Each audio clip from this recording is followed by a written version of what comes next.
Very good evening, viewers, and thanks so much for tuning in to the Business Today show. I'm Chaiti Narula, and let's kickstart this show with the top news that we have for you this evening. Christmas cheer clearly missing on Dalal Street. Sensex falls 635 points down more than 1,600 points in a week. Broad-based selling across nearly all sectors over concerns of COVID cases rising globally. The government goes on an offensive against resurgent COVID, announces random sampling of all those arriving from overseas, says there are currently 10 different variants of the virus in the country. Tata Group heads for IPO street again. Online grocer Big Basket expected to list its shares in the next 24 to 36 months. Company is valued at over $3 billion. And the RBI governor's big warning, the next financial crisis will occur due to private cryptocurrencies. Shaktikanta Das reiterates that cryptocurrencies should be prohibited. The statement comes even as the central bank tests its own digital currency. Great news coming in for banking stocks as Finance Minister says non-performing assets are at a 6-year low. Tells the Parliament that NPAs of both the public and private sector banks hit a low of 5.9% in March this year.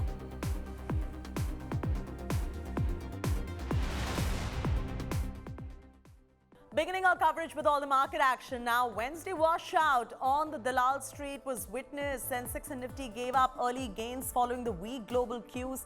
Sensex tumbling over 600 points to settle below the 61,000 marker, as reflecting on your screens right there, down 1.03% in today's intraday trading session. And let's see how the Nifty fared today as well, witnessing a decline of over 180 points to end below 18,200. From the Nifty pack, let's see who the top Nifty losers were. There you go. Adani Enterprises, Adani Ports, Ultratech, IndusInd Bank, Bajaj Finance. All these were the major laggards in today's trading session. On the other hand, you had pharma stocks that were bucking the trends. Divi's, Cipla, Polo Hospital, Sun Pharma, Dr. Reddy's. They were all the top gainers, as you can see on your screens, with Divi's topping the chart, 4.88% up in today's trading session. The SEBI is all set to tighten the noose and deepen security of the largest broking firms in the country. About 15 to 16 of the largest broking firms, including Zerodha, Grow, ICICI Securities, 5paisa and Motilal Oswal Financial Services will be designated as qualified stockbrokers and will be subject to higher compliance requirements. Now, this is a part of the attempt made by SEBI to prevent concentration of broking power with too few companies. In order to address the concentration risk which exists in our market today, there are as you know, for instance, the top 10 or top 12 brokers will account for very, very large percentage of the market volumes. So in order to mitigate the concentration risk, what is proposed is that on the basis of some very transparent criteria, first of all, certain brokers will be identified or designated as qualified stockbrokers. And there will be an enhanced requirement on them in terms of risk management, of course, all types of risk, market risk, IT risk, cyber risk, etc. Much higher standards will be expected of them. And there will be a higher obligation on the MIIs and on SEBI in terms of monitoring them as well. So, for instance, in terms of our inspections, etc., frequency of inspection, regularity of review, etc., all of that, there will be a greater responsibility on the MIIs and on SEBI as well. We're now being joined by Ashish Rukhyar from Mumbai. He's our senior associate editor. Ashish, is this likely to have any kind of an impact on the investors who are dealing with the designated QSBs? So at an investment or an investor level, there's not going to be much of a change. But first, let's quickly understand what this whole concept of qualified stockbroker is. So SEBI has said that certain stockbrokers in the market, they handle a very large number of clients, very large amount of client funds, and also large trading funds. And any possible disruption in the services of such brokerages or broking firms, or any disruption or failure could lead to a wide impact on the market and the investor community at large. So that's the reason SEBI has said that to mitigate this concentration risk, they have come out with this new category of stockbrokers called qualified stockbrokers. This is basically as it's part of SEBI's larger attempts to address the concentration risk on account of the market share of some of the largest broking firms. Now, SEBI has said that there will be enhanced risk management requirement on in terms of say market risk, IT risk, cyber risk. So obviously, this whole enhanced obligation is part of SEBI's attempts to ensure that there's no kind of disruption or failure in terms of services of these broking houses.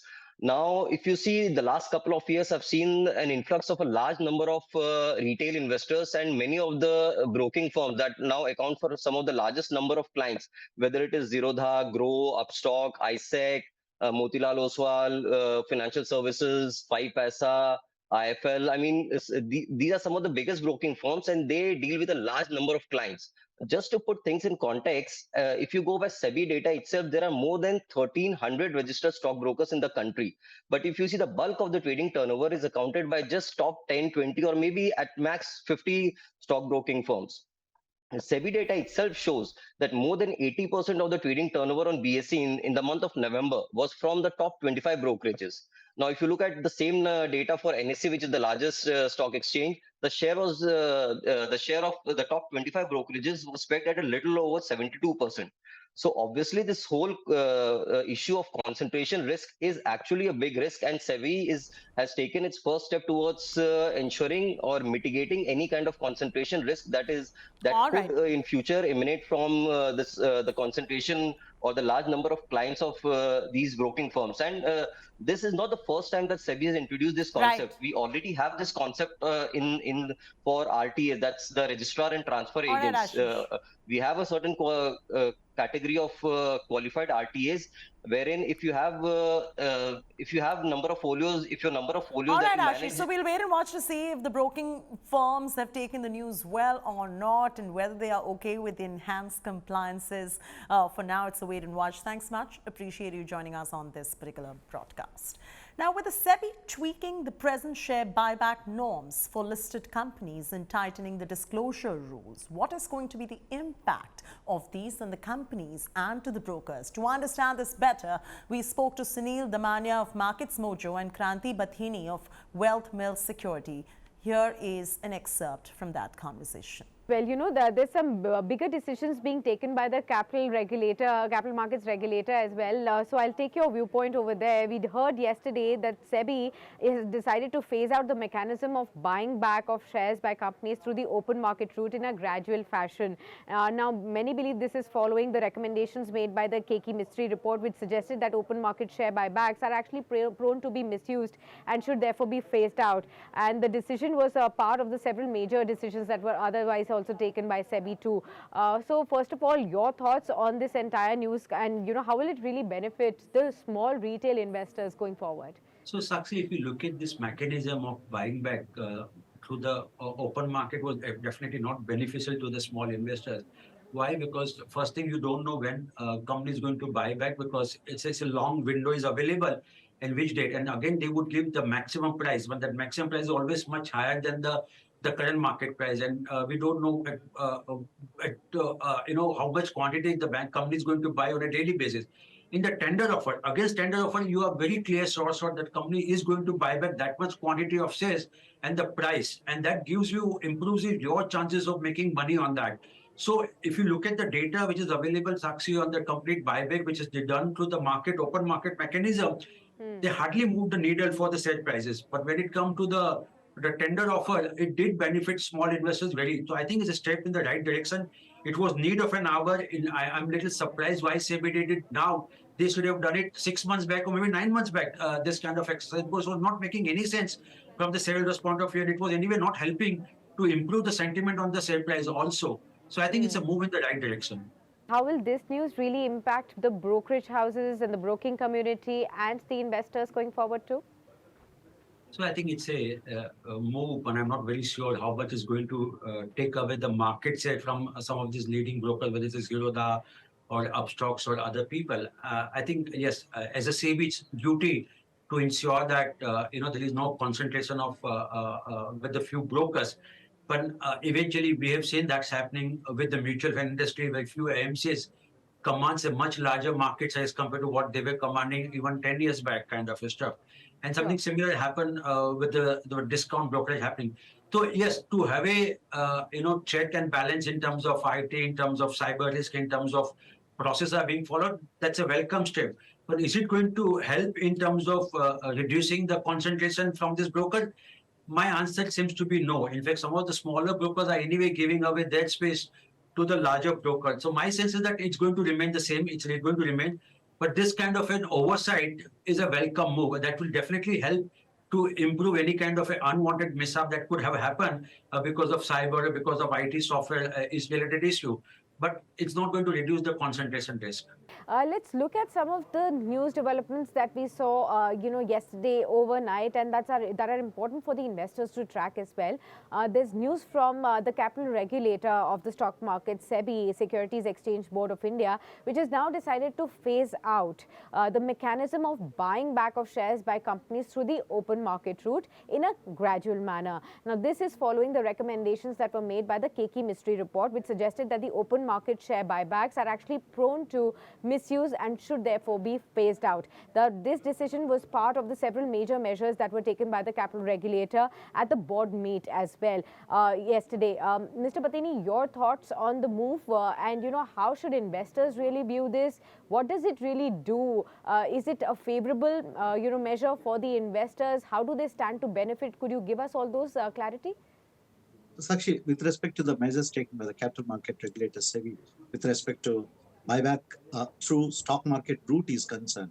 Okay, so there are some operational challenges initially for the investors to tender these shares through the in the buyback offers through exchange mechanism is concerned, and the money is to directly credited into the investor's account. So there is a kind of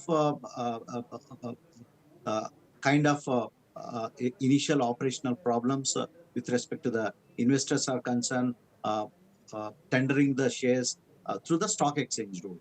So SEBI has come up with the advisory which is going to benefit the investors over a period of time. Slowly they are going to phase out the buyback route from the stock exchanges.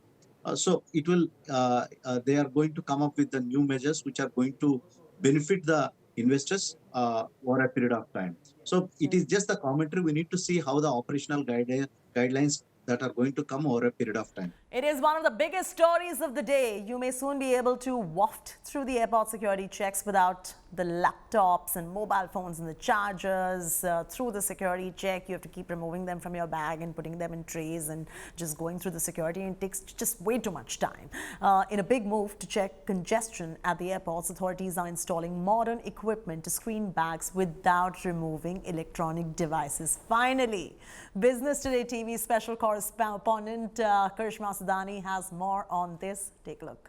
Well, right, the Bureau of Civil Aviation Security is already working on this concept. Now, this is not something new because the government has been trying to make this possible for a really long time. But the recent incident of New Delhi's Terminal 3, where there was a major congestion when it comes to the passenger traffic being crowded across the security and immigration, is where the government decided that they have to start making processes easier.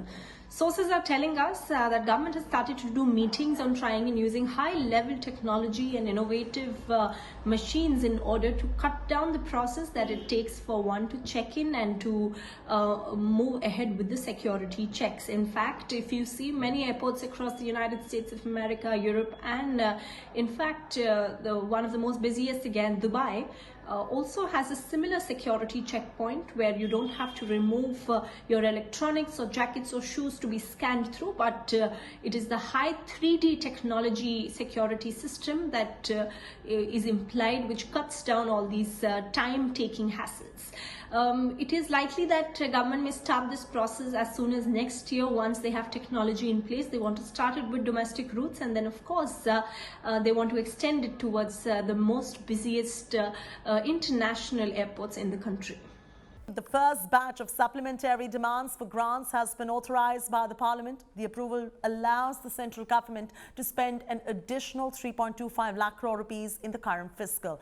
This additional spending is over and above the proposed expenditure in this year's budget. Here's an excerpt from Finance Minister Nirmala Sitharaman's reply to the debate on supplementary demands. Multiple times, both the IMF and the World Bank have said in several occasions, India is the brightest spot in the global economy and is an island of hope for global growth. So I just want to highlight the fact that real GDP growth and doubling of it is certainly a good indicator for which any government should work. But the way in which we have handled during COVID has kept us away from recession, whereas those who followed certain common principles, which was heard as advice given here also, have gone into recession. After 2 whole years of intense turbulence, the aviation sector is hoping for some calm sailing in the year to come. However, with the financial situation of the airlines in the country far from comfortable at the moment, the industry is hoping for some relief coming in from the government. My colleague Karishma Asadani spoke to Lenish Patel of Kappa India about the aviation sector's wish list from the upcoming budget 2023. What does the industry want from union budget? Isn't, I think, already a lot of cushion provided to them in last 1 year? So aviation industry has always been expecting rationalization of direct and indirect taxes, especially in terms of inclusion of the ATF in GST and with full input credit taxes. The other things that it would like is there are other duties on airlines for provisions of spares during maintenance events for Indian MROs. Although there hasn't been a direct stimulus or a package that is given to the aviation industry in the past year or so during COVID, however, anything that helps the industry is always welcome. The industry, like you also said, of course, is facing these losses, and it faces an issue of liquidity when it comes also on low finances. What do you think can be the way out of this? So undercapitalization has always been a persistent weakness for most of the Indian carriers. This is even before COVID, and during COVID, it had a devastating impact on their financials. The only way out will be a strong recapitalization for the sustained operations of the airlines. We're looking for a challenging, price war in the air in the coming year, because we have Air India, we have Vistara, we have a new airline, Akasa, Indigo, of course, has been there, SpiceJet has been there, and there could be revival of Jet Airways. How do you see this competition panning out for the whole domestic Indian aviation sector? So if I talk about the next coming year, so let's say FY 2024, it's possible that in many ways it is challenging, we see, especially with strong headwinds from high inflation, high interest rates. You have currency depreciation, supply chain issues, and there's, of course, the threat of COVID that is still there. And we can't forget the significant geopolitical challenges that are already there. Though, again, given these headwinds, we do expect the sector to grow in the coming year, but it's largely dependent on these external factors. Air India, which is under the Tatas now, will continue to focus on their growth and customer service, and we will see progress quarter after quarter. Akasa Air, which will be almost 30 aircraft fleet by the end of FY 24, and hence we will see quite competition from them as well in the industry. While regarding Jet Airways, resumption will depend on the clearance from NCLT and the availability of significant funding that they can gather. Is Elon Musk's romance with Twitter leaving him poorer? That's the question everyone's been asking after the billionaire's net worth slipped to a 2-year low this morning. According to Bloomberg, Musk clocked in $148 billion, down 45% this year. Here's a look.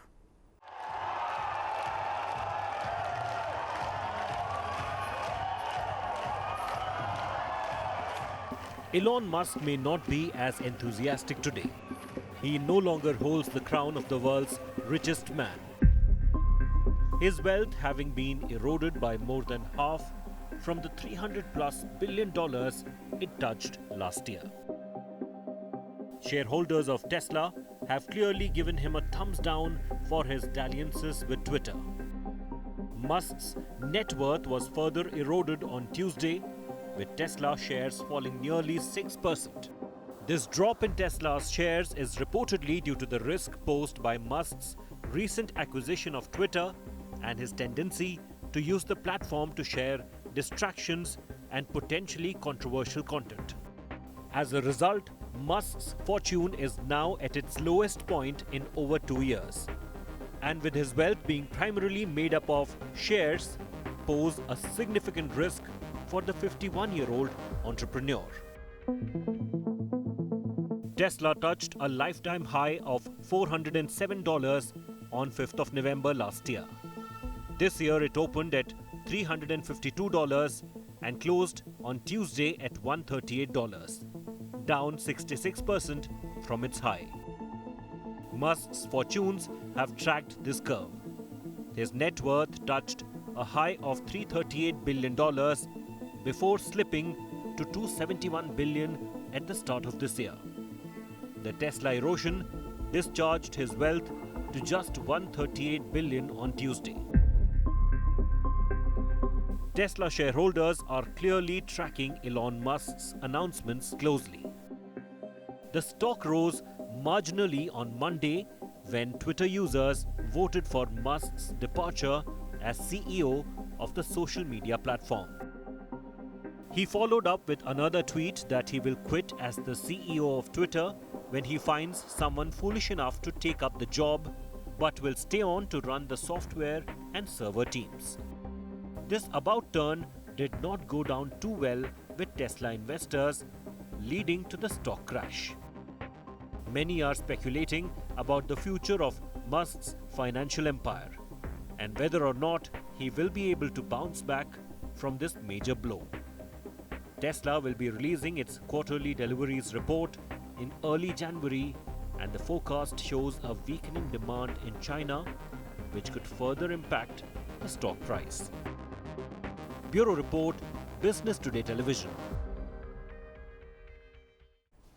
The waiting period for MG Motors cars has been a pain point for consumers as they've had to wait for 3 to 6 months for their deliveries depending on the model and the location. Business Today's Akanksha Chaturvedi caught up with MG Motors CEO Rajiv Chhabra to figure out whether conditions would improve next year or not. Listen in to a slice of that conversation. What's new? What are there waiting lines for vehicles? What are we gearing up for the new year? What are some new plans? Could you tell us like a sneak peek into that? So we couldn't supply cars this year the way people wanted. Unfortunately, we didn't do as well as some competitors do in terms of getting the chips. But now our supplies are getting improved. So, so hopefully next year should be a great year for us. We're looking forward to crossing 100,000 vehicle sales. And we are launching another EV in April, so that's interesting. Okay, sir. So good luck with your game and good luck for the next year for MG Motors. Thank you so much for taking out the time, sir. Thank you, sir. South Korean car maker Hyundai unveiled its flagship EV, Ioniq 5, in Mumbai last evening. 3 cars were positioned in the front of the Gateway of India, their batteries powering a light show on the monument. Bookings for the cars started today for a token amount of 1 lakh rupees.